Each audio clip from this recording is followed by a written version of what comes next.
We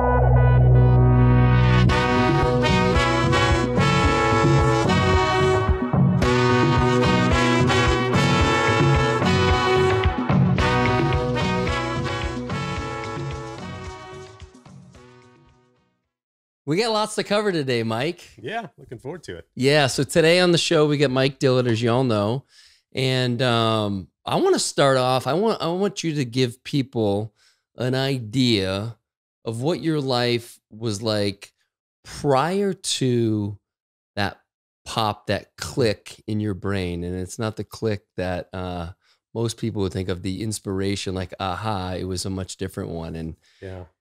so I'd love for you to maybe kind of set the stage for what your life was like. I think typical entrepreneur, A-type driver, super competitive, always on the go. I could really sum up my daily routine for the last, I think, 10, 15 years. Caffeinate in the morning, work all day, have a ton of fun, till about 5 o'clock, go have a nice dinner and a few drinks somewhere. Um, Maybe take some melatonin to fall asleep, pass out, wake up again the next day and do it again. But the interesting part about looking back during my career was a very clear addiction to adrenaline, which I was not really aware of. So I would say from the age of 3 or 4, I was competing. I was BMX racing on the very first little Red Rider bike that you could buy, and um, competitive sports my entire life. Competitive video gaming when I wasn't on a field doing something. I think I was one of the top 10 players in the world for, I don't know if you played Command and Conquer or Red Alert back in the day, or No. Doom, or any of those games. No. And then that turned into entrepreneurship and the risk taking and the adrenaline that comes along with that. And then that turned into racing cars. I discovered a passion for motorsports in 2008. I got to go play down in Baja, Mexico, with some friends of mine and Jesse James. We did like a 3-day excursion through the desert. Oof. I was like, I like this a lot. And 6 months later, I signed up and strapped into the same car to race the Baja 1000, which was the very first motorsport competition I'd ever been in. And I'm like, oh, let's do the longest, most dangerous race in the world. Yes. Sounds good. So that sums up my life for about 15 years is diving in and going as fast, literally, and as hard as I can. So, Damn. And so then one moment, it all changed. You had, and I guess in some ways it's an awakening. yeah. For me, I had my experience in Las Vegas was kind of my awakening, and a lot of people don't have that. And I want to talk about that later on. Like, what can you share for people who don't have that moment, right? That shifts everything, that changes your entire world. Yeah. But leading up to that, what was getting you out of bed every day? Was it just the adrenaline, and it was like trying to, this idea to accumulate as much of whatever that you could, whether it was wealth and possessions? No, my primary motivator has always been to fulfill my potential in the greatest way possible, because I'm very aware of the finiteness of life, and I feel like I've been given some abilities that I should be taking advantage of. And for me, the primary motivator is making sure I'm not on my deathbed in my 80s or 90s and looking back with any kind of regret, like I didn't leave it all out or go as hard as I could. So for me, it's always been the primary motivator, and I've taken some really big swings that put too much stress on me looking back in retrospect, where I put all of my chips on the table and on a couple of business ventures. Give us an example of that. The biggest one was Evergrow. So in 2014, I left my information business behind. That's kind of where my primary background has been in kind of the education industry. I'd done very well in that. I built 2 multiple 8-figure businesses doing that, and felt like I had accomplished anything I'd set out to do in that industry, and I wanted a newer challenge. Was very much inspired by Elon and by Peter Diamandis' work, and was fascinated by the decentralization of all of these different industries that were happening, right, with 99 Designs and Odesk and Uber and Airbnb and all of these other companies. Mm. And I lived in downtown Austin in a high rise right across the street from Whole Foods in the headquarters. So I was literally there every single day. Very fairly healthy lifestyle. I would do a lot of juicing, so I'd go over there, and it was unbelievable. I'd drop $100 on a basket full of greens to go juice, which might last 1 or 2 days. And I was like, this is crazy. This is absolutely insane that you have to literally be wealthy just to eat food that's not covered in poison, right? So this is what I'm thinking about when Sure. I'm doing my shopping, and I'm reading Peter's work. I'm in his Abundance 360 group, and I'm like, why hasn't anyone decentralized the ag industry yet? Right? This is one of the biggest, most important industries in the country, and the reason food prices are so high is because it's so centralized. And it's insane when you think about the fact that you're growing these different items, avocados, whatever they may be, on the other side of the country and or the other side of the planet, putting them through processing, shipping them in 18 wheelers or boats, and putting them in a grocery store. And of course, something that should cost 10 cents costs a dollar, right? So the solution to me was obviously, well, let's decentralize the ag industry. And no one had done that yet. And I was like, that sounds like a really worthy use for my time and brain power and money. I want to make that happen and do that. So I had no idea where to start. I'd never developed a physical product before. I'd never grown anything before. So I literally jumped on Amazon and bought a couple of books on hydroponics and farming and just kind of dove in that way. Hmm. And from a marketing perspective, it's like the only way that this is actually going to gain traction and work is if it's easy and anybody can use it. And it requires no expertise whatsoever. And it is basically a robot that does all of the work for you. And it just becomes a different type of appliance in your house. It has to work in any environment, especially in urban environments. So whether it has access to sunlight or not, et cetera, it needs to fit in a small apartment or a condo. And if it didn't meet those requirements, then it's not going to have the penetration necessary to change the metrics and the numbers of the ag industry, right? So that's where I started, and I hired a designer. I want to say on Odesk, I don't remember where. And I kind of had an idea in my head of what I wanted to look like. This had to be beautiful because you're going to have this on display in your kitchen or your house. It needs to look like a piece of art, right? And so I got a Voss water bottle, and I bought a background image of a kitchen, and I found a Photoshop designer, and I said, "Hey, erase all the Voss logos, put this logo on here, fill the center up with plants, and put it in this kitchen." And so, if you can imagine this beautiful glass cylinder full of plants, that was kind of the concept art that I then took to industrial design firms and started just cold calling industrial design firms in Austin and in California. I had no idea what I was talking about. I didn't speak the language at all. And I said, "Hey, I want to make this. Do you want to help?" And started getting bids. And I ended up going with Whipsaw out in Silicon Valley. They'd done some really beautiful products that were very Apple-esque in their design. And so I was like, all right, let's go for it. And it was really interesting. The original estimate to get to a working prototype was 500 grand. And like, that sounds reasonable. I can do that.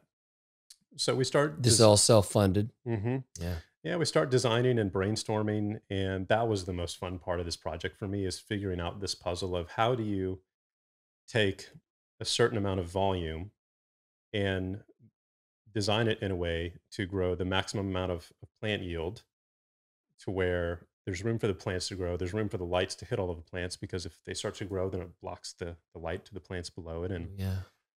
And that puzzle was super fun to figure out. And one of the interesting pieces was the primary design constraint became the size of the standard size door frame, because at the end of the day, this has to fit through somebody's door frame to get delivered and set up in someone's house, right? So Yeah. that's the dimension that we had to work by.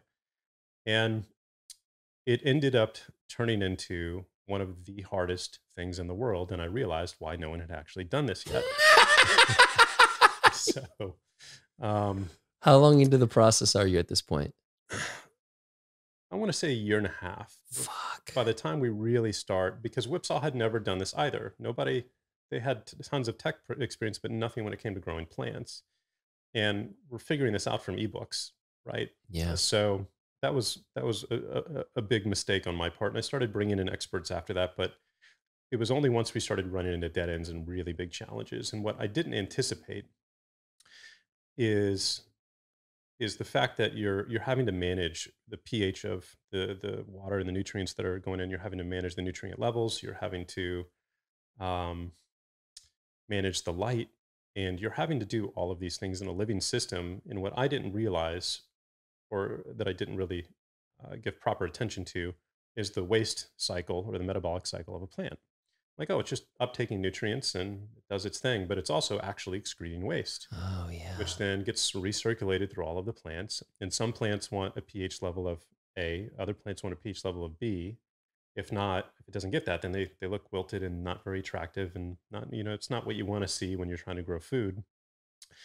And this plant might take up all of the phosphorus, and this one might take all of the magnesium up, and then they're all fighting for these nutrients, and now they're all peeing in the same pool, literally, and kind of making each other sick, right? So um, we just started to run into these challenges that made the system more and more expensive. Okay, well, now we need a real-time pH sensor that's working all the time, that's then running the control board that then is properly dosing these things. And then we had a Wi-Fi antenna built in that was, one of the neatest parts is we built these agricultural LED lights and the Wi-Fi antenna, and we set them to track, based on your location, the natural sun cycle. So they'd come on in the Ooh. morning as the sun did and go off at night from a blue light perspective, right? And at the end of the day, we did it. We built a beautiful system. Did I show you a picture of it? No. I'll show you one. That grew 36 plants at a time, and I was like, that's enough a production to feed at least two people on a regular basis. And at the end of the day, we calculated that we could grow around $4,000 a year of organic produce for about 400 bucks. So we could reduce the cost by 90%. And we're reducing 100% of the pesticide use on the farmland. We're reducing 100% of the fresh water waste on the farmland. We're reducing 100% of the 18 wheelers and the shipping containers, Ooh. the retail store and everything. It literally starts and ends in your house, as it should be, right? And so we can take all of this centralized farmland in the United States and basically break it up into 3 square foot pieces and do millions of units across And the that was the country, size. right? It was 3 by 3. It was a cylinder. Hmm. So here is, this is the prototype in my living room downtown.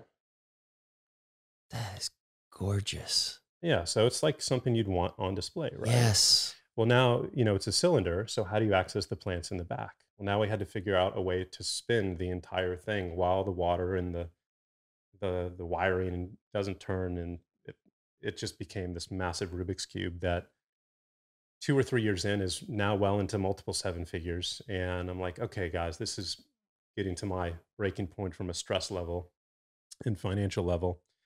How much longer do we have? And like we still need to work on all the safety testing. We need to work on package design. We need to go through the tooling process. And I'm like, what's the tooling process? Like, this is how ignorant I am when it comes to Sure. manufacturing a process.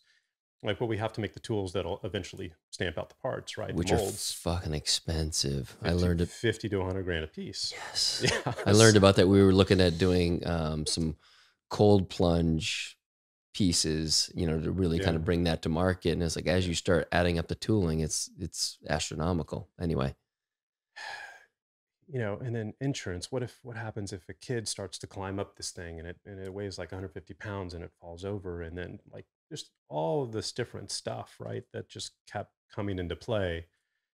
And finally, I just reached a point where I was like, if I want to continue this, I'm gonna have to go raise money for it. And right at that same time, and I this is a blessing now. There was a Give us competing. when was this This particularly? is 2014, 15, 16, 17-ish. Yeah, so maybe 15, 16, 17 were the primary years this was going on. And one of the competitors out there was a company called Click and Grow, and they had this little countertop system that grew 3 plants at a time, right? And you bought the little Keurig cup that had a artificial soil in it and a seed, and you just popped it in and it grew the plant. And it's like, that's super cool, but 3 plants doesn't change anything for anybody, right? Nobody cares about mint basil.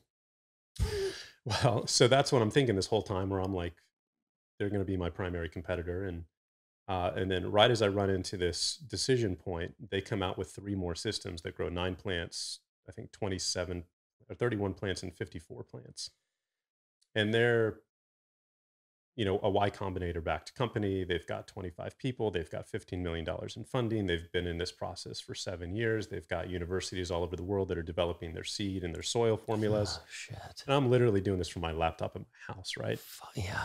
So, so as a marketer, I'm doing the side by side. I'm visualizing the side by side comparison on the sales page and the review sites, right? Yep. Ours looks better, and theirs is a third the price and easier and less tech, less sophistication. And it was, frankly, a much more elegant solution. So I call them up and I reach out to the founder, Matthias, and I'm like, hey, I'm in the same space as you. I love what you guys are doing. I also think that, we've got maybe an opportunity to work together. Here's what we've developed, and maybe we can redesign our system to fit your seed pods and your tech, right? And that wasn't, they'd already had their roadmap out. They're going their direction. But they're like, we have a bridge round open, in our A, if you're interested in buying into the company. And I was like, you know what? Let me think about that. So I went and talked to a bunch of advisors. Peter Diamandis was an advisor to Evergrow. And I'm like, here's the situation. I'm driving myself into the ground trying to build this thing. We should have done more homework on the front end instead of just diving in and building the parachute on the way down, frankly. And I've got a decision to make. And universally, everybody was like, hey, just go invest in that business. It doesn't matter that you do this. It just matters that it gets done. At the end of the day, if this is about the mission and not you, then just go help the company that's actually in momentum and has a shot at it. So that's what I did. I wrote them a big check, and they're crushing it now. They're doing great. So ideally, I'll get back the millions that I put into Evergrow. And, Yeah, that was going to be my question. yeah. I wanted to know along the way, you get the $500,000. This is what it's going to cost. You're like, okay, I can handle that. At that moment, where you're like, okay, at this point, like if it becomes $1 million project, like maybe I got to look. Did you ever kind of had that kind of forecast? No, you just kind of kept putting a little money here, a lot of money there, and then the stubbornness. Yeah. Like I think, like most entrepreneurs, once I get a vision in my head and I get emotionally attached, that's kind of our art. I have to see it through to the end, and that was the commitment level until my health. And this leads into the click, right? So I've got this prototype running in the house, and we're growing food, and stress is obviously accumulating. And I noticed that my body's ability to handle stress starts to reduce. My temper starts to get shorter, and I'm a super even tempered person. And all of a sudden, when I would play a video game, I'd hop out and play PUBG for an hour, right? And take a break from work. My body would just start to feel like I'd gotten out of a 9-round fight. Like I'm just hurting, and I'm sleeping less, sleep's deteriorating, health is deteriorating. And this is happening over the course of a few months. And I'm like, something's not right here. And so one day I'm again just taking a break from work, playing PUBG. If you're not familiar with that, it's a super intense first person shooter game. So highly adrenalized game. Bring that a little closer. And tons of adrenaline, tons of cortisol that's surging through your system as you're playing this. And all of a sudden I feel a little click in the back left of my head. And I'm like, oh, that's really weird. You're not supposed to feel a click in your brain. What the hell was that? It was a physical click that you literally could. Somebody like tapped the back of your head right here, but it was inside. Yeah, like, that's really weird. Obviously didn't think much about it. Went to bed that night, didn't get any sleep. It's like, oh, that really sucks, but I haven't been sleeping well anyway. And up till then, you said you had been, hadn't been sleeping as much. Yeah. You went from sleeping X to sleeping Y. Probably, sleeping 4 or 5 hours to like, I didn't get any sleep that night. And the next morning woke up to fly out to Aspen for food and wine with some friends. Spent the next 3 days drinking a ton of wine and partaking in that. Really didn't sleep at all there. And then that first night in Aspen, just had this repeating set of music that was going off in my head that I couldn't stop. That was scary as F. For you to have something going on in your brain that you don't have control over was very, very, very, very scary. And that moment was the start of the next 3-year journey. I couldn't fall asleep physically again for well over a year and a half. The first 7 days when I flew back to Austin, hadn't gotten a minute of sleep other than maybe some disoriented alcohol level type stuff, but no Yeah. deep restorative sleep.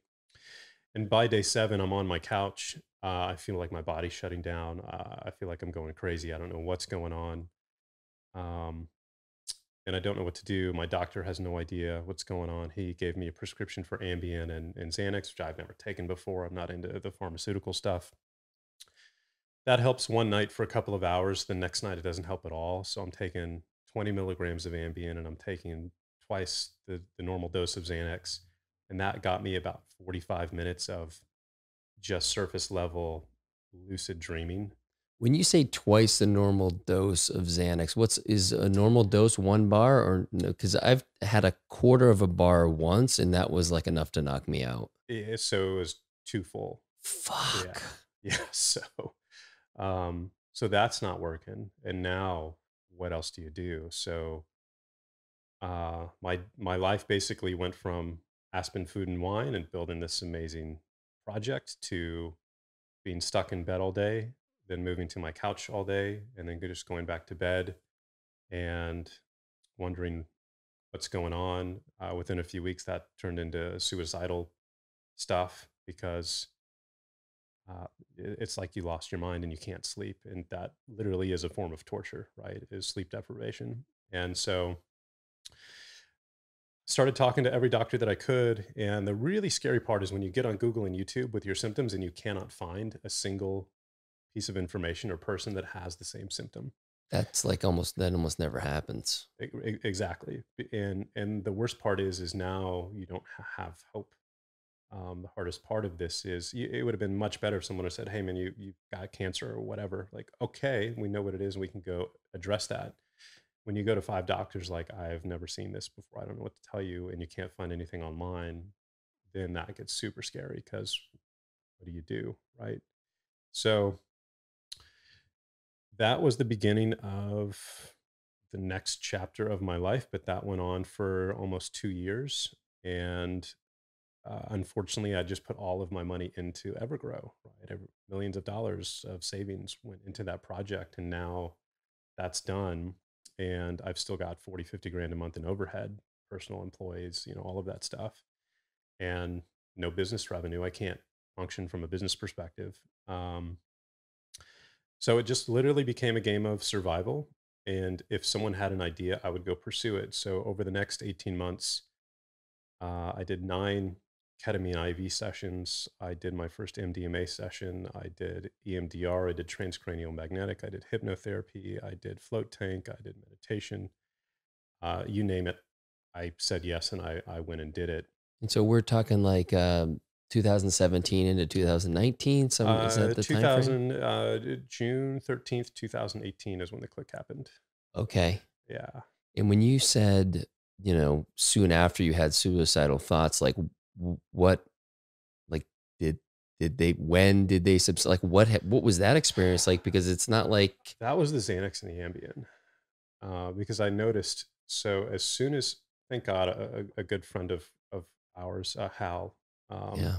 was going through, unfortunately, cancer at the time and chemo, and he gave me a THC pill to try.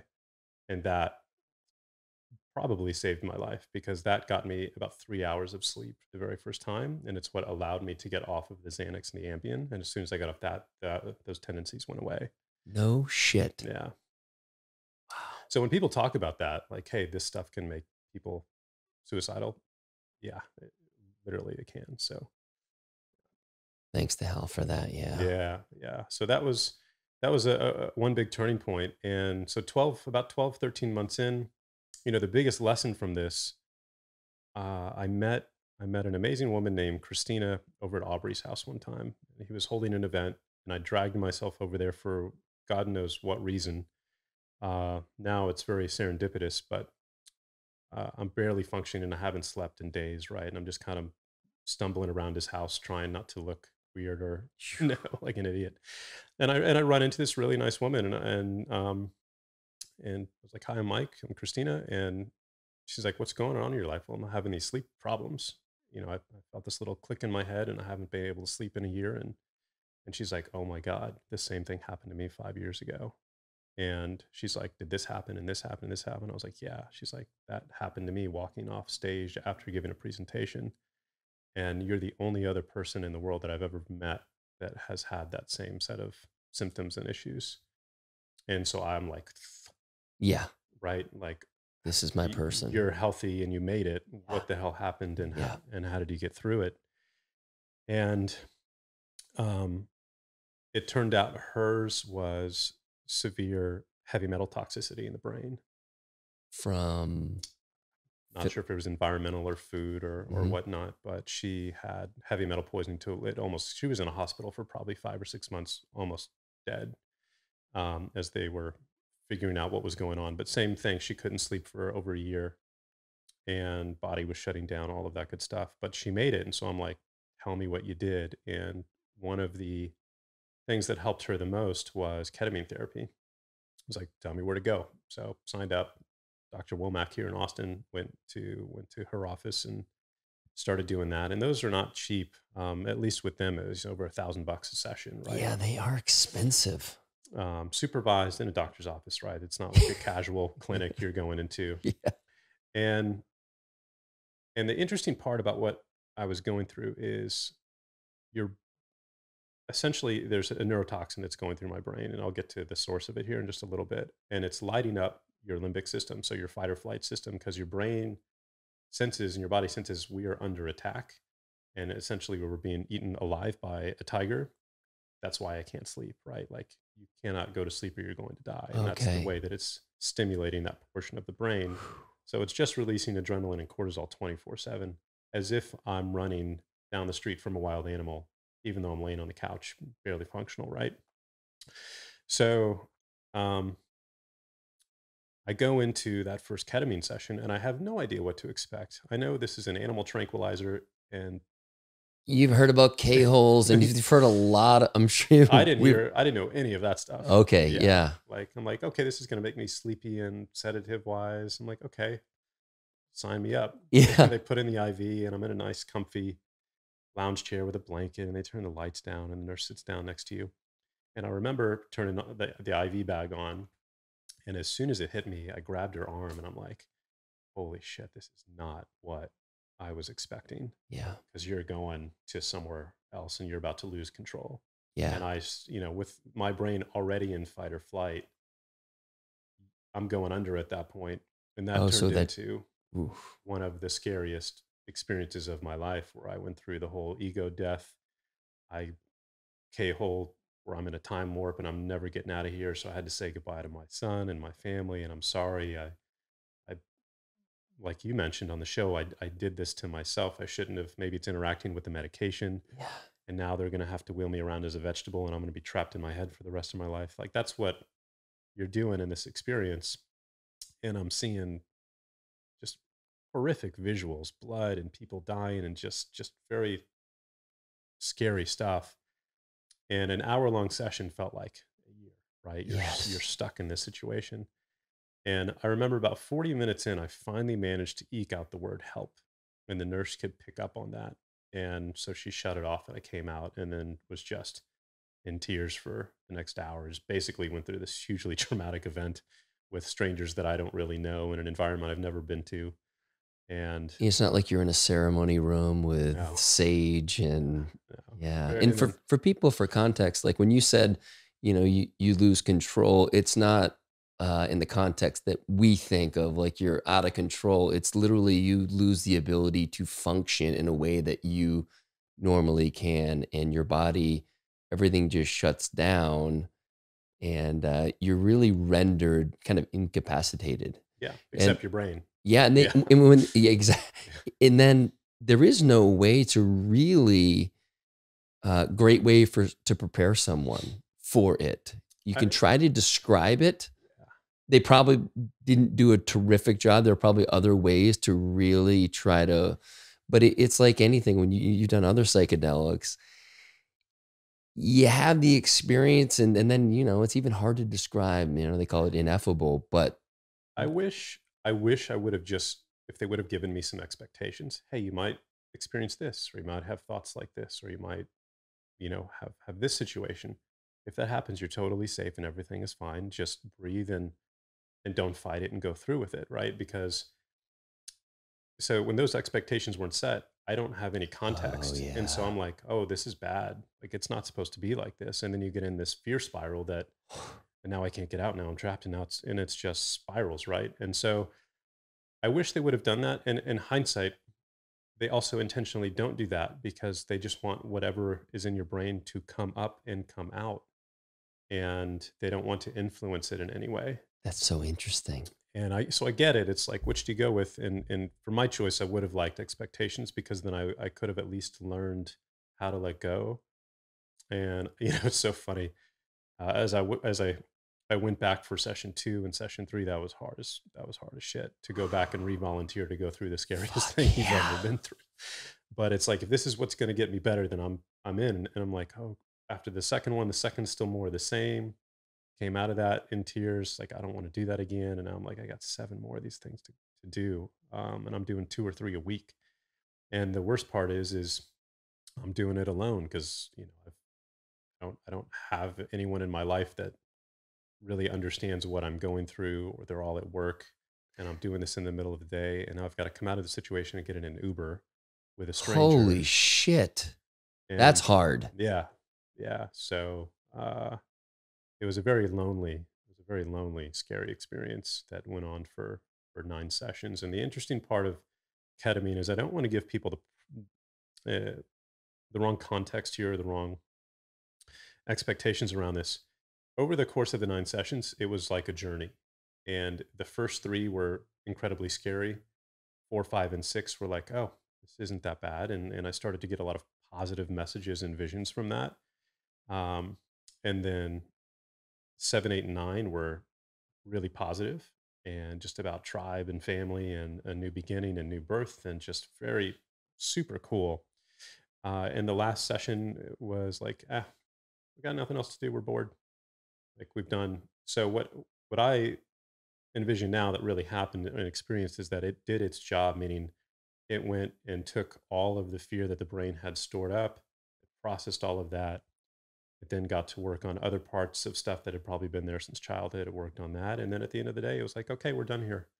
And so I would highly recommend it because it was the first experience I've ever had with psychedelic therapy of any kind. And it was a miracle medicine for what I was going through. And unfortunately, it didn't help. Holy shit. S- Okay. Well, it helped it, in one way. yeah. Didn't help the sleep though. And I think it's important to really hit that, especially with what you had been experiencing, that darkness in those first 3. And I think darkness Yeah. is probably an understatement, but it's not everyone's experience. And a lot of Yeah. people that I've spoken to, and I know just my own personal experience, I've had a lot of, um, I've had some that have been guided, but a lot have been self-guided, and they've been really beautiful experiences of, like I was talking about the other day, like just getting this sense of knowing about life and the universe, just in a context that can be very calming, and just understanding that there's so much that we don't really have control over. And so, like, Yeah. let's start to focus on the things that we have agency over. And then again, those are so small in number and so manageable, actually, Yeah. because we get to say yes and no to those things as Right. well. Um, but that's what, I've had, yeah, over the past couple of years. Just, it's been a great tool for me. And again, I'm not recommending anybody go out and get some off the street, and like, do it with Yeah. intention. Yeah. You did it in a medical setting. I've done it as well in that, and in ceremony, and it's been just really a beautiful tool. But it didn't fucking work for what you were looking for, Well, or it set us. Maybe it helped set the container. It kind of shook up the etch a sketch for you to. yeah. So what, looking back with hindsight now, what was going on is ketamine takes down your conscious barriers, right? It accesses the subconscious. And so as soon as the conscious barrier of me being able to control my thoughts somewhat during this time was removed, all of the fear got to come out and play basically and be expressed, right? So that's why my experience I think was so different than most people's, because the brain was just getting fear signals, and it's like, we finally get to express that, and then it worked through that over the first 3 sessions, and then that tended to calm down. But I didn't get any better, and that was super def- as defeating and deflating as you can imagine, right? Because my hopes are so high. This is what worked for Christina. This is what's going to work for me, and it didn't work. That was a whole other lesson in letting go of expectation that I had to go through, Ooh. and patience. And so, thankfully, 12 months into this, 14 months into this, um, I go talk to my friend JP, who's like, you know what? Why don't you go set an appointment with Dr. Ann Shippey here? Have you looked into mold yet? And I was like, no, I haven't. So I set an appointment with Ann, and we do a mycotoxin test. I get the results back 3 weeks later. And the test scale goes from 0 to 50. Anything above 5 is red and toxic, and you need to go get it addressed, right? And mycotoxins are a toxin that is released by mold, and it's a type of neurotoxin. So I got my test results back, and anything above 5 is dangerous, and the scale stops at 50, and my result was 21,000. And so Well, my brain was literally being eaten alive by mold. And so that's why it felt like it was being chased and constantly under attack 24/7, because it was. Um, fuck. yeah. Yeah. So that was the best news I had ever gotten, because now we figured out what the hell was going on. Yes. And what had happened is the neurotoxin level had gotten so high it had started to cause physical damage, and that's what the click was. And so it's possible that the hydroponic system that I had had in my house was growing mold in the tank, No shit. and that's what Yeah. precipitated that. Or it came in from the outside, because I would, have the windows open or the doors open, and mold spores are in the air. They're going to come in, and they're going to settle in the tank or in the AC system. And So did you that's do a test on your house, your place, or any of that? Or I left there by the time we figured out what the mold was. okay. Yeah, but it was definitely from that environment. It was where I was living, and I don't know if it was the system or the AC system itself. So What's the process to remove the mold from your system? it's about a 2 year long process. Mold is a beast. It is a nasty, nasty beast that is very hard to get rid of. But it starts with binders, so activated charcoal, chlorella, um, and different species of mold work better with different binders. So you got to find out what species and use the right binders for that.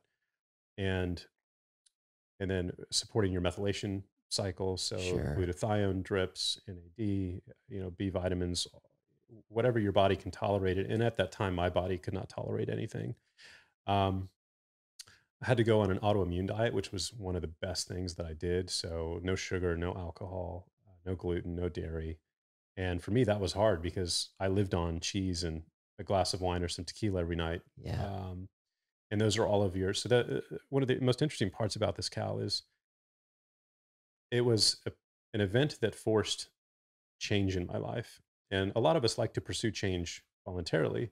It's different when forced change is put upon you and you don't have a choice. And so I'm in a situation now where I have been forced to change every aspect of my life. I can't work anymore. I can't think anymore. I can't make money anymore. Um, I can't eat the foods that I like anymore that would normally I would turn to for comfort. I can't race cars anymore. I can't play video games anymore. I can't watch action movies, and I can't go hang out with my friends. So my world went from as big as you could imagine to basically existing on a couch or a bed, and restricting my diet, and that was about it. So and going to doctor's appointments. The single most important piece when it comes to detoxing from mold is that you have to get out of the exposure and away from the environment. And in Texas, that is super hard to do, as we found out. As we found out over the last year. So moved out of that and moved into another house that we thought was clean. Got a little bit better, but then hit a plateau. Stopped getting better. Um, had it tested. Had my blood work done again. Mycotoxin levels were starting to go up again. Um, had the house remediated. So they'll come out and sterilize and clean everything, but they're never going to get it all. If it's in the walls, it's nearly impossible once it's in the place. So again, got a little better, hit a plateau, and I'm like, okay, I got to move again. And now when you're in the situation where you don't want to buy a house, because if you buy a house, what happens if there's mold in it? So you're renting, but now if you rent, you're just taking a gamble because it's $2,000 or $3,000 to have a house tested and takes a month to get the results back. You can't say, "Hey, hold on to this house for me Yeah. while I have this done," Yeah, and certainly then not in this town. yeah, and then test 5 houses and spend 15 grand to do so, right? So all you can do is take a shot, and so we would take another shot, and sure enough, there's mold in it. And so during the pandemic alone, 2020, we moved 6 times. Whoa. So we've got 2 kids homeschooling during a pandemic, a dog, me sick, and we moved roughly every 2 months to finally find a place that didn't have mold in it. And the conclusion we came to is we just have to buy new construction Yep. and seal it up and put in a bunch of tech to keep it sterile. And that's what we did 4 months ago. And we moved in there. And ever since then, I've been getting dramatically better very quickly because the exposure's gone. The body can start to detox it and get ahead of the curve, if you will. And uh, so we're on the upswing, and now it's a matter of retraining the nervous system. So 2.5 years of the nervous system just being pounded 24/7, severe adrenal fatigue. Not to mention, um, like, let's not forget that all the years leading up to it, you were running really hot. Super hot, caffeinated like crazy every day. Yeah, and Yeah, so your body, yeah, it's worn down, and yeah.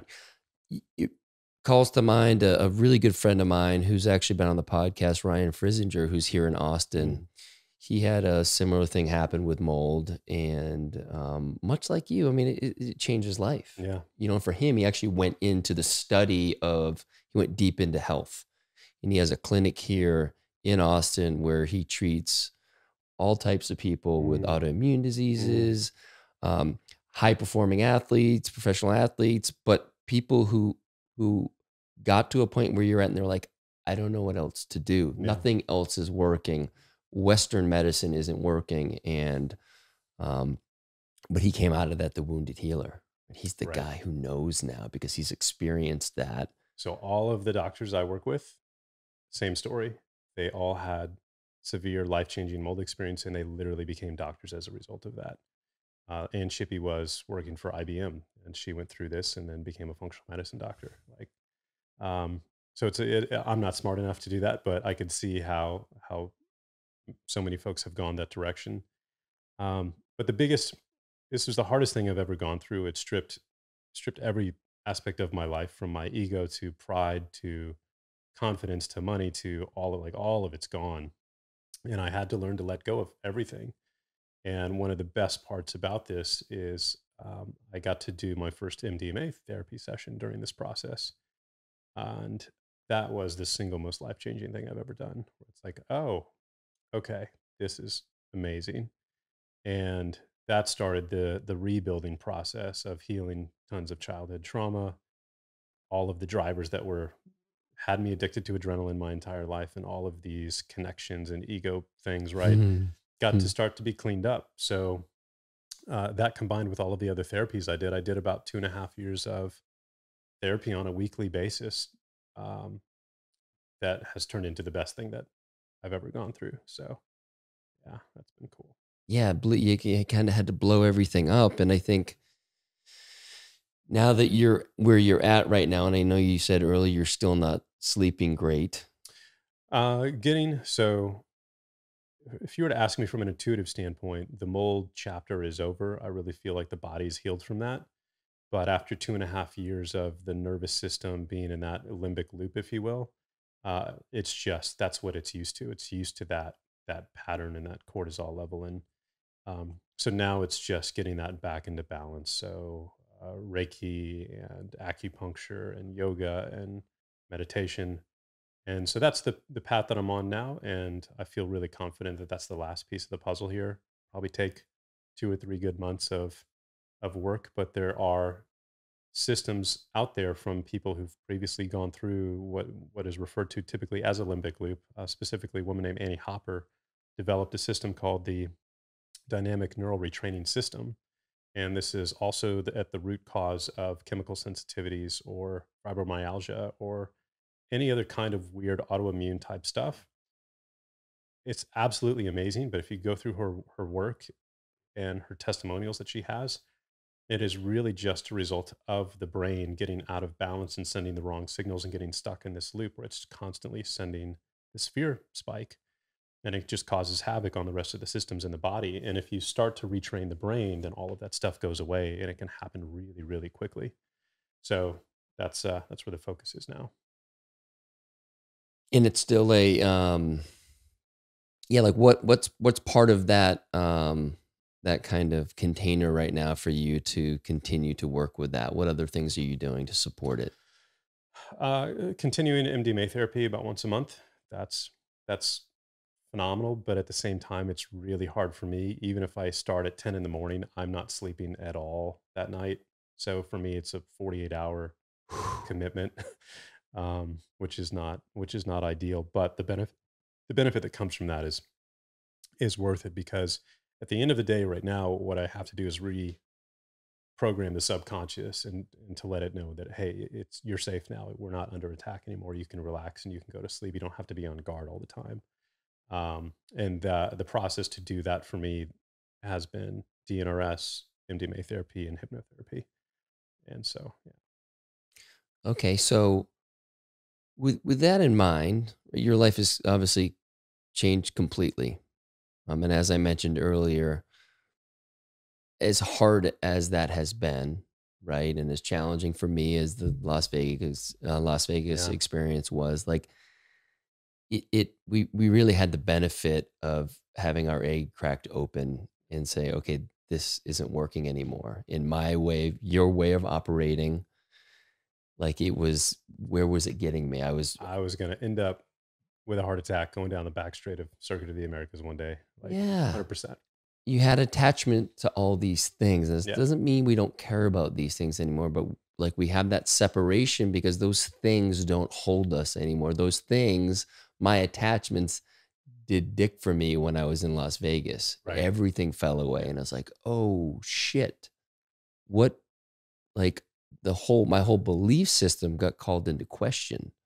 Now it took me a long time to unpack that, but that's what had happened in that moment. Like, none of this protection, this armoring I have is real. It doesn't work. It doesn't protect me from anything. And like you talk about those first 3 sessions on ketamine, like the fear finally had the opportunity to come out and play. And the only way to work through it is to have it out there in the open and to literally to have to survive and see like, oh, it won't kill me. Yeah. It feels like it will. And you definitely in these different therapies and different psychedelics have the sensation of death. And that's terrifying for people to think about if they've never gone through it. But there's nothing you can do in that moment except surrender to it. And that's just another, kind of big lesson.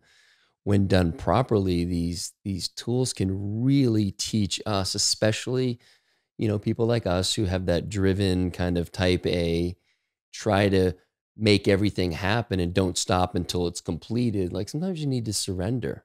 In fact, a Yeah. lot of times we Yeah. need to. Well, that's the forced change, right? Like there's nothing you can do about this. You've got to surrender to it. And I think the biggest overarching benefit or lesson that came from this entire process was discovering self-love, Mm, right? So when you get to a point where everything that you identified by or your personal value by, how well you were doing from a business perspective, all of these different metrics that entrepreneurs typically have for themselves, and all of that is taken away.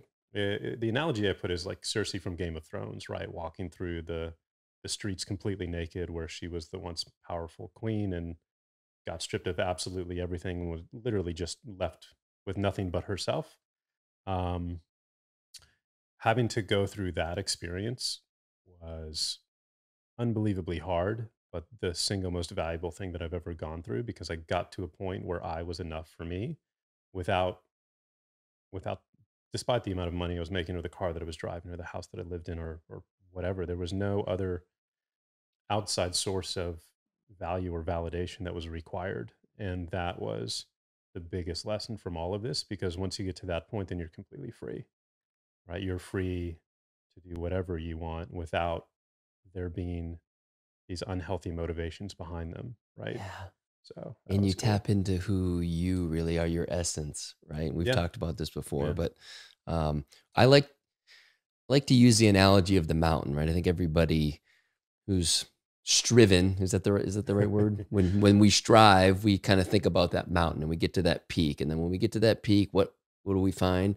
There's another one. So we start climbing again. And we kind of, for a lot of us, we always stay on that path. And I was on that up until, Yeah. 3 years ago, with just super unconscious about it. Like, this is just what you do as a man, and you want to be successful. You just go up this mountain, and you have an experience like you had, like I have had, and you start to walk down that mountain.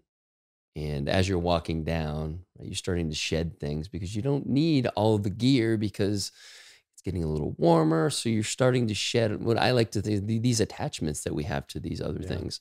But along the way, it's not that easy, because along the way, what's happening? Fucking people are still climbing that mountain. And you're like, oh God, am I going the right way? Because Yeah. there's something intoxicating about that climb. But eventually you kind of get down, and I always think you get down to the bottom and you have nothing on, much like you said with that analogy with Game of Thrones. And, I haven't really teased out the analogy enough, but I feel like there's something about going down into the root system. Once you get down to there's something that I'm missing with this whole analogy, but I believe and that's where we really get to know who we are. And then when we do, it doesn't matter where we are, what we're doing, when we're attached to that, it's what you talked about. It's self-love. And there needs to be a lot of acceptance for all the things that we've thought about ourselves, about others. And I think it's not ever, I don't believe it's something that you ever quite figure out, but you're in the process of it. And when you're out of alignment with it, you start to feel like your old self again. That was like, for me, that's when I know that I've fallen out of that relationship with myself. Yeah. Yeah. Yeah. I think, at least for me, and I think this is true for a lot of entrepreneurs, the primary driver to become an entrepreneur is to prove that you're good enough. Right. I was picked on and bullied for years when I was young in a really bad way. So for me, it's like, okay, I'm going to use success as my revenge, right? Because I was the smallest kid in school, so I couldn't physically do anything about it. So I was like, okay, I'm just going to be more successful, live a better life than you. Yeah. And that worked really well until it didn't, Yeah. So, so now you get to choose a new source of motivation, which is really cool. And also at the beginning, I think it's a source of fear for a lot of people, because I've talked to other entrepreneurs. Well, what if I lose my edge? What if I lose my driver? What if that goes away? And I get that fear. And having gone through this process, you will lose that particular motivator, but you will gain others, and you'll be able to operate from such a clearer perspective that you now have an opportunity to actually get to the next level of whatever you want to pursue, but it's from a much healthier perspective than what used to fuel it. I feel like, yes, 100%. And I feel like the kind of the old model is just so self-motivating and driving and it's like proving other people wrong. It's just a big one for people. But when you tap into what you're talking about, there's literally an infinite reserve of energy and clarity and vision. And you just go, and there's no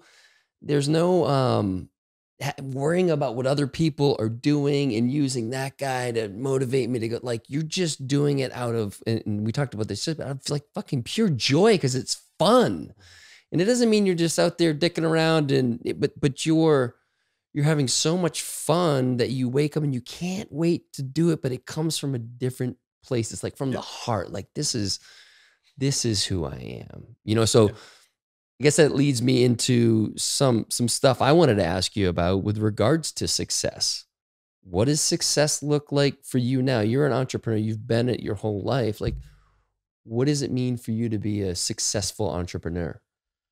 Um, I mean, now to me, success is self-love. Like once you hit that, that is the ultimate prize in life. Um, and then once you attain that, well, then cool. Then it's just go create and have fun and do whatever makes you, lights you up. So for me now, I used to, hit the million and then, well, let's do 10 million. Well, now let's do the 100 million thing, right? Let's have the exit.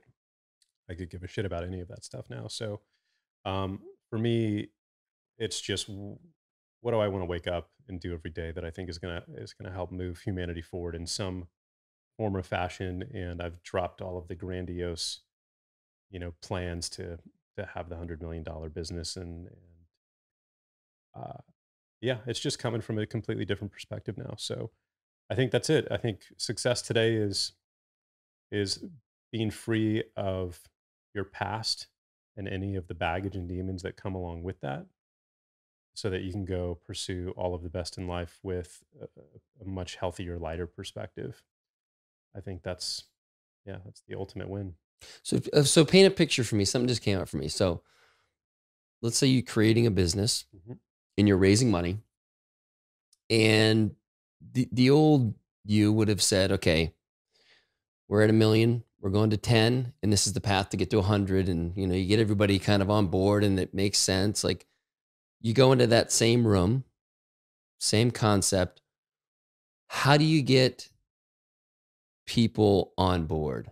What are you tapping into in that room? Because the old version's like, there's certainly inspiration in there, but there's spreadsheets, and it's not to say that you're not going to use those, but what's going to get me to ready check for whatever the number is so that like I'm on board? Personally, at this phase in my life, that's not a position I would put myself in to put myself in a place where I'd have that pressure of having investors and having to go perform and whatever it may be.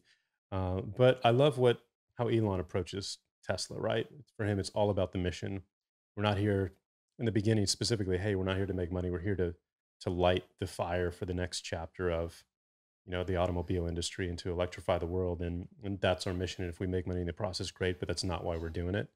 And I think that that's it. So for me personally, right now, what lights me up is helping entrepreneurs uh, start to manage their money in a way that gives them complete freedom so that they can go pursue their biggest ambitions in life or make the impact that they want to make without the pressure of traditional financial stress that we would have on a monthly basis, right? How much better of a job could you do on your business? How much bigger of an impact could you make?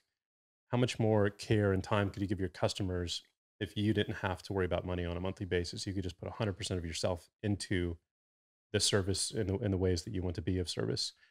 And having gone through the entrepreneur thing for almost 20 years now, having the component of overhead on a regular basis, specifically as it starts to get quite high, puts a lot of stress on you. You start to compromise on the decisions that you make. You start to make short-term decisions that have long-term consequences. And you just start to get burned out, eventually. And it doesn't have to be that way. But in order to change that, we've got to help someone create actual financial freedom through passive income. And this really became a priority for me and my mission now, because if I had had actual passive income from, let's say, cash flow real estate during the 3 years when I was going through this health challenge, that would have completely changed the game. I didn't. So I had to deal with the health stuff and somehow every month find a way to make 40, 50 grand a month to keep everything up and afloat. Right. And that was brutal. But I never anticipated that one day I would be building this hydroponic system and running a multi-million-dollar business and the next day being unfunctional. It was not a part of my reality.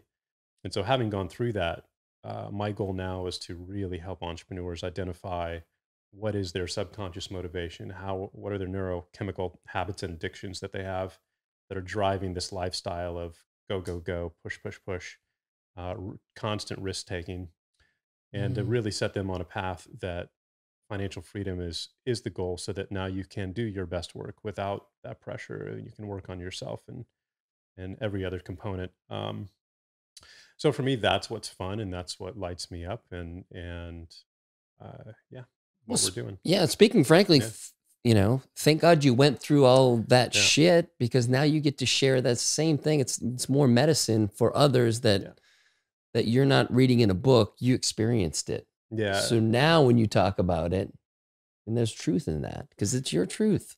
And I think 2020 was a crucible for many people. It was their moment of forced change, right? Like if you own a restaurant, you went through a lot of forced change. If you worked at an airline, whatever, maybe a hotel, um, these business owners are going through a period of forced change that they were not expecting. Their lives are probably upside down right now. Their expectation hangover is probably off the charts. Oof. And and so it is the perfect time for everybody to change their priorities, reevaluate their priorities and what success looks like, right? Because before the pandemic, success looked like a Ferrari and a jet on Instagram, right? Yeah. And now no one gives a shit about that stuff. Yeah. So I think it's a great window for me to from the background that I have and the way that people had looked at me in the past versus what I've gone through and where I'm at now. It's a great juxtaposition because I've been in both situations and I can really communicate to folks about what is actually important now. And I have the experience to guide them through a process of at least awareness that they don't have at the moment that can then set them on a path towards actual freedom instead of the illusion of it. I think that's what separates you from so many out there that are doing similar work, is that you've actually had the big success and you've had all the drivers that people are still in. And so you can speak to that and hold space for that and love that and not judge that and say, Yeah. but around the corner is this other way that I'm operating. And I really hope that you're sharing just like that. As you talked about, I hope I'm never in a room doing that. I won't be in that room, because what you're talking about, really, if I can reframe it, it's I'm going to do what really makes me feel alive. And if it happens to be something where I need some extra money, I'm not pitching anyone. If people are paying attention and they want to get on board, they're going to be dying to write checks to this because it's from my true inspiration. And it's like, Yeah. that's what I feel from you, is you're just like, I'm not trying to sell people anymore. This Yeah. is who I am. This is what I do. And if you want to be involved, I mean, maybe I've got some room for some investors or.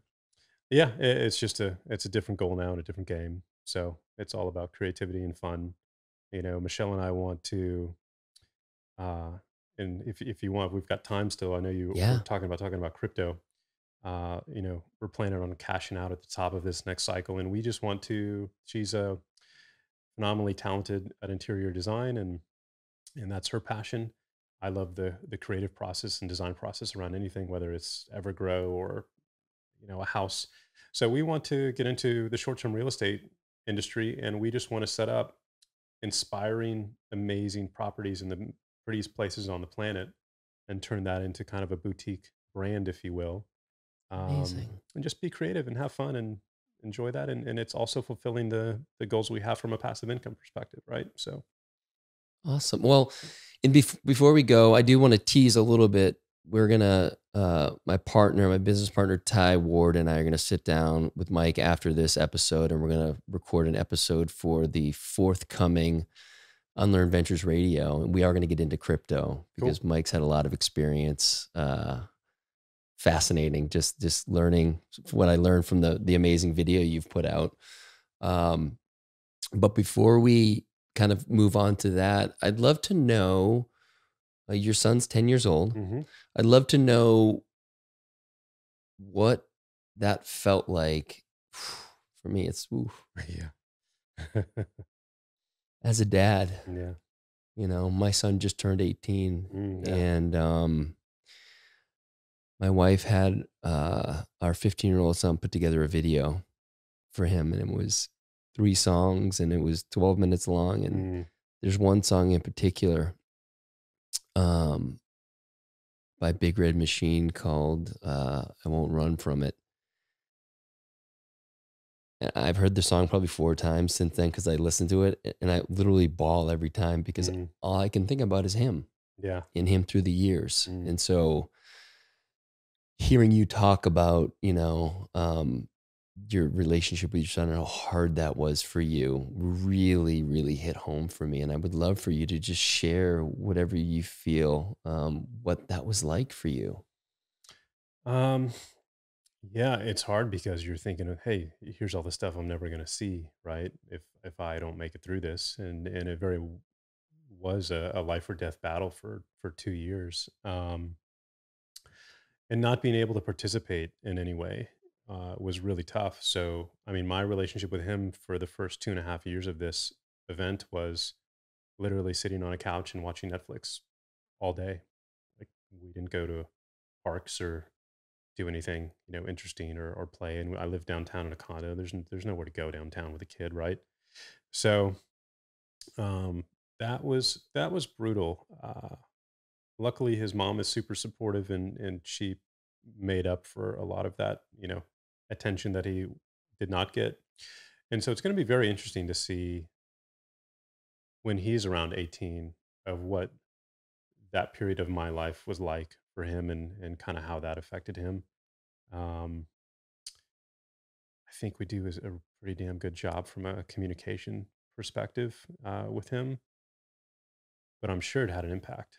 And I have yet to see what that is, but it's unbelievably fun to now be coming out the backside of this completely clear of all of the previous baggage. And so the connection that we do have now is much better, and the level of appreciation for the time we do have is obviously much higher. So it's going to be fun next few years, but I certainly couldn't have been there the way that I wanted to have been during those few years. So Yeah, well, thanks. Well, thanks for sharing that. And I'll just say from my own experience with my kids, there was like stretches of time where I didn't have what you had going on, but I was checked out. yeah, And what I can say pretty confidently is that my relationship with my kids, and I'll just talk about my oldest right now because that's who I mentioned earlier, but it's never been better. And it's just, it can really, I think this summer it was a little touch and go at times. mm, We weren't really connecting. Um, but things happen. He broke his jaw mm, um, in November. And as shitty as that sounds, and it really, put a hold on a lot of things in his life,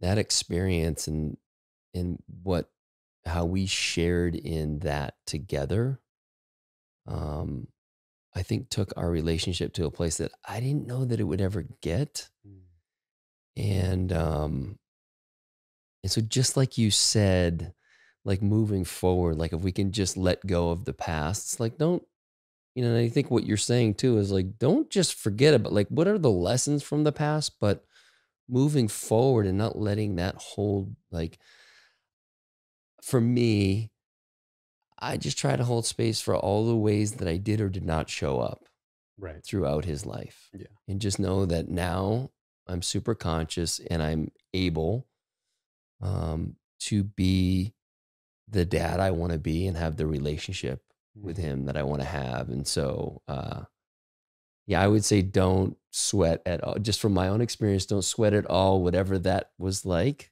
yeah, yeah. you know? No, I did the best I could, Yeah. and now the way I look at it is, I may have lost 2 years, 2.5 years, but I've gained the next 50, right? So good deal. I mean, think about the Yeah, way you shifted gears and like yeah, how just your life is completely yeah. changed. No, so it was a good trade. I don't wish it upon anybody, but it's turning into one of the best things that ever happened to me. So, Well, brother, I think that's an amazing place to end. yeah, And like I said, we're gonna take a little break here, and then we're gonna pop on and talk about some crypto and some entrepreneurship and wealth building and just some fun kind of yeah, stuff that we all love talking about. sweet. So, Let's do it. Thank you, brother. where can people find you? Just MikeDillard.com would be great. Yeah, it's got my bio and the link to the podcast and all that good stuff there. So, And if you could, right, in mhm. in a few sentences or more, like what is it you feel like someone listening right now, like what would you say to them if you're looking for this, like I'm your guy, like if what's the bit of the 10-second elevator pitch? um, Because the only reason I say that is Yeah. your story is so compelling. And again, I think there are a lot of people out there in the same space who are doing the best they can, but they don't have any of the experience that you have. And not only do you have the experience, you've integrated it into this next chapter, which I think is fascinating. And so that really resonates with me, and I love that. So I want anybody listening right now, like, what is it like? You've already shown that you've been through, you've had the highs, you've made the money, you've done all these things. Well, the show, I mean, the podcast I've been doing for 5 years now, and it really started as an outlet for entrepreneurs, and we talked about business, every week. Uh, since this experience, it is really still for entrepreneurs and people with ambition who want to achieve and experience the most out of life. But now we're just much deeper.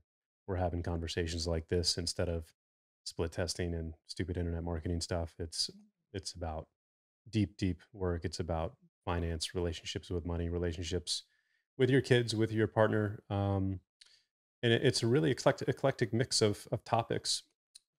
Everything that you and I and people like us deal with on a daily basis is fair game, and that's where we go. And fortunately, we've got just amazing guests on the show, and it's been fun. It's been awesome.